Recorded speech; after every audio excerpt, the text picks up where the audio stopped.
Hello guys, welcome to my another blogs. Happy Diwali.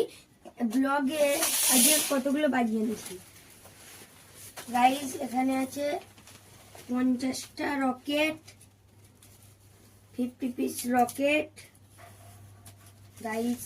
ফুলঝুরিও উঠে গেছে সেখানে, ফুলঝুরি দুদিকে গাইজ। দাঁড়ান, চটপটিগুলো খোলা রেখেছিলাম রোদ্দুরে যাওয়ার জন্য। একটা দুটো তিনটে চারটে পাঁচটা ছটা সাতটা আটটা চটপটি দেয় গাইজ। আমার কাছে বোমও আছে, দেখুন এগুলো ভালো আওয়াজ আছে। আমি কিনে এনেছি 50 পিস। দেখুন গাইজ, ফানুস চারটে গাইজ, নীল রঙের বড় বড় ফানুস আছে গাইস। বড় রং মশাল, এত বড় রং মশাল গাইস। দেখতে তুমি লাইভ